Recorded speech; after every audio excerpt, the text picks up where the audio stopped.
Hello everyone and welcome back to my channel criminology ज्ञान। तो आज की वीडियो में हम डिस्कस करेंगे अबाउट जूनियर साइंटिफिक असिस्टेंट का जो पोस्ट आया है दिल्ली एफएसएल की तरफ से, उसके इंटरव्यू की प्रिपरेशन के लिए आप लोगों को क्या पढ़ना है। बुक्स आप कोई भी रेफर कर सकते हैं जिनमें भी आपको ये टॉपिक्स मिल जाएंगे।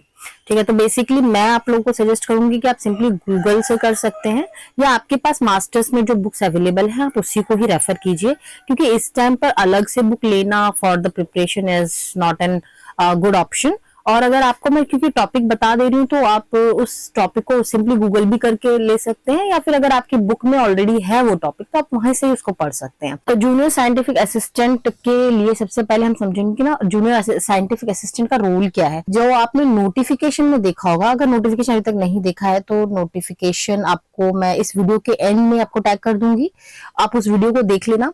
तो आपको आइडिया हो जाएगा कि क्या क्या एसेंशियल क्वालिफिकेशन है, लास्ट डेट कब तक है, कैसे अप्लाई करना, वो सारी चीजें उस वीडियो में आपको मिल जाएंगी। सबसे पहले इनके रोल को समझते हैं। जो नोटिफिकेशन में जो रोल डिफाइंड है वो ओवरऑल सभी डिविजन्स के लिए है, सभी डिवीजन के जो असिस्टेंट है उनके लिए है। बट बेसिकली हम जो कर रहे हैं वो लाई डिटेक्शन डिवीजन के लिए है। तो लाई डिटेक्शन डिवीजन में जो साइंटिफिक असिस्टेंट होते हैं उनका रोल क्या होता है, उनको मेन जो रोल मिलता है वो है अपने सीनियर ऑफिसर्स को असिस्ट करना।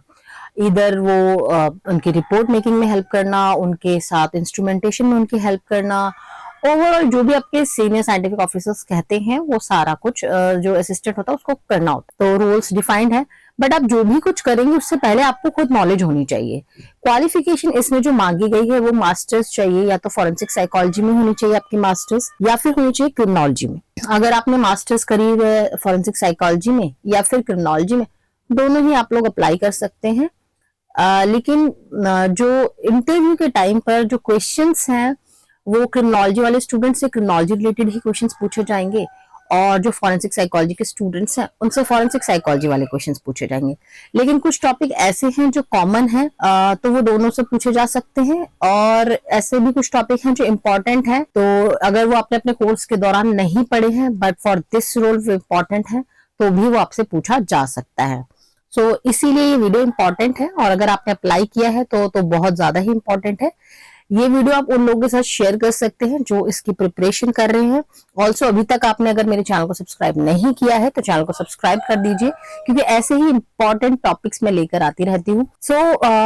स्टार्ट करते हैं। मैंने आपको जूनियर साइंटिफिक असिस्टेंट का रोल समझा दिया है। अब हम नेक्स्ट स्लाइड की तरफ बढ़ते हैं, और मैं आपको यहाँ पर बताती हूँ कि क्या क्या चीजें आपको पढ़नी है। सबसे पहले अगर आप क्रिमिनोलॉजी के स्टूडेंट हैं, साइकोलॉजी के स्टूडेंट हैं, फिर भी आपको इधर में जो थ्योरीज होती हैं, theories of criminology and psychology, ठीक है। तो सबसे पहले जो आपको पढ़ना है वो पढ़ने हैं थ्योरीज के बारे में। आपको क्या करना है, जो क्रिमिनोलॉजी के अंदर थ्योरीज हैं और साइकोलॉजी में जो थ्योरीज हैं उनके बारे में पढ़ना है। थ्योरीज ऑफ क्रिमिनोलॉजी के लिए आप क्या रेफर कर सकते हैं, आप मेरी प्लेलिस्ट रेफर कर सकते हैं। वन शॉट वीडियो वाली जो एक प्लेलिस्ट है, थ्योरीज ऑफ क्राइम की प्लेलिस्ट है, उसको रेफर कर सकते हैं।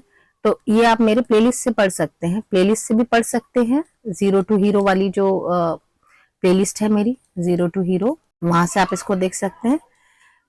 और आप देख सकते हैं one shot video on theories of crime, ठीक है। तो यहां से आपका थ्योरीज ऑफ क्रिमिनोलॉजी तो कंप्लीट हो जाएगा। साइकोलॉजी के भी कुछ एक दो मैंने उसमें डाले हुए हैं वीडियो, वो भी आप चेक कर सकते हैं, ठीक है। तो सबसे पहले आपको थ्योरीज देखनी है। सेकंड जो चीज है, आपको वर्किंग मैकेनिज्म्स, किसका, इंस्ट्रूमेंट्स का, वर्किंग मैकेनिज्म्स ऑफ इंस्ट्रूमेंट। अब इंस्ट्रूमेंट कौन कौन से हैं, पॉलीग्राफ, देन नार्को,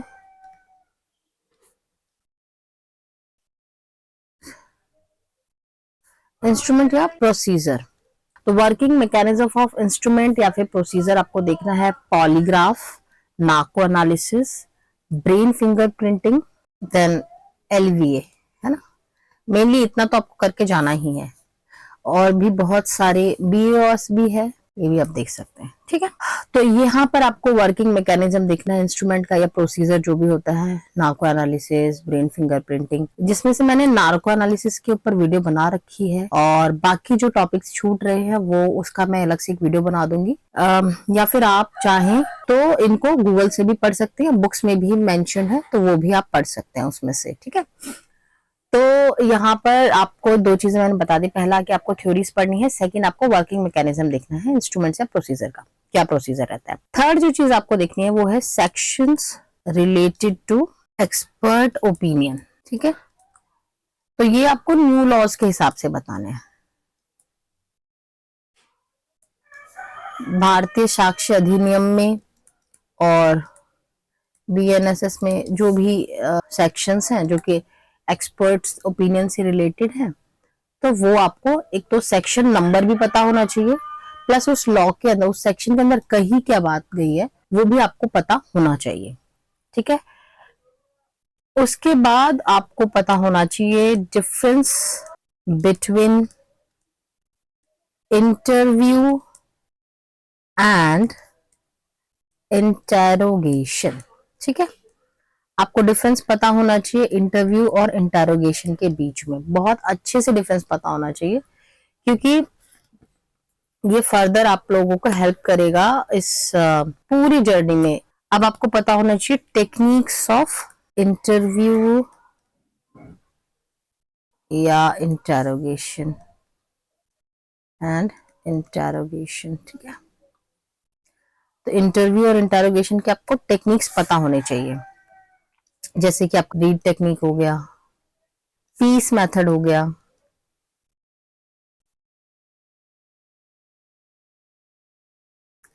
इस तरीके से, है ना। एंड साथ के साथ आपको ना क्वेश्चनिंग टेक्निक्स भी पता होनी चाहिए, है ना। क्वेश्चनिंग टेक्निक्स में एमजीक्यूटी क्या होता है, और जनरल नॉलेज का टेस्ट क्या होते हैं, इस तरीके से बहुत सारे टेक्निक्स होते हैं क्वेश्चनिंग टेक्निक्स, वो आपको पता होने चाहिए। ठीक है, उसके बाद आपको ध्यान रखना है प्रोविजंस इन कॉन्स्टिट्यूशंस। प्रोविजंस इन कॉन्स्टिट्यूशंस, कॉन्स्टिट्यूशन में जो भी प्रोविजन है किससे रिलेटेड, इनके राइट्स से रिलेटेड। किनके राइट्स से रिलेटेड, जो भी एक्यूज पर्सन है, ठीक है, जिसमें आपका आर्टिकल 20 आ जाता है, जिसमें आपका आ जाता है डबल जियोपार्डी वाला कॉन्सेप्ट आ जाता है ना, डबल जियोपार्डी, है ना, और सेल्फ इंक्रिमिनेशन, इंक्रिमिनेशन। ठीक है, ये सारे जो कॉन्सेप्ट हैं आपके, प्लस राइट्स ऑफ अक्यूज्ड, ये सारे, है ना, वो पता होने चाहिए आपको, ये सारे कॉन्स्टिट्यूशन में मेंशन है। Next, major landmark judgments. जो मेजर लैंडमार्क जजमेंट्स हैं वो आपको पता होना चाहिए, जिसमें Selvi versus state of Karnataka जो है बहुत इंपॉर्टेंट है, इसमें क्या जजमेंट था, क्या केस था, वो सब आपको पता होना चाहिए, इंपॉर्टेंट है, बहुत ज्यादा इंपॉर्टेंट है। नेक्स्ट हम बात कर लेते हैं क्रिमिनल प्रोफाइलिंग की। क्रिमिनल प्रोफाइलिंग पूरा एक टॉपिक है, आपको पता होना चाहिए क्रिमिनल प्रोफाइलिंग करते कैसे हैं, क्या क्या चीजें होती हैं। ठीक है, और ये सारी चीजें एक तो पता होनी चाहिए। ठीक है, सीरियल किलर्स के बारे में, सीरियल किलर्स हो गया, साइकोपैथ्स हो गए, सोशियोपैथ्स हो गए, फिर आ जाते हैं आपके पर्सनालिटी डिसऑर्डर्स के बारे में, जैसे सिज़ोफ्रेनिया, इन सब के बारे में भी आपको थोड़ा थोड़ा पता होना चाहिए। पर्सनालिटी डिसऑर्डर्स जो हो गए, है ना। कुछ फेमस सीरियल किलर्स या साइकोपैथ्स के बारे में भी आपको पता होना चाहिए। फेमस सीरियल किलर्स, है ना, साइकोपैथ्स के बारे में आपको पता होना चाहिए, जैसे कि for example cyanide Mohan, Ted Bundy.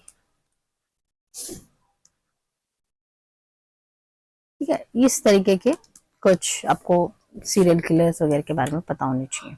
फिर आ जाते हैं आपके पास यहाँ पर मैं एक चीज और मेंशन करना भूल गई, जो कि मेरे को स्टार्टिंग में ही करना चाहिए, कि आपको डिफरेंस पता होना चाहिए कि फॉरेंसिक साइकोलॉजी किसे कहते हैं और क्लिनिकल साइकोलॉजिस्ट किसे कहते हैं ना, दोनों के बीच में डिफरेंस क्या है, बिल्कुल क्लियर आपको पता होना चाहिए।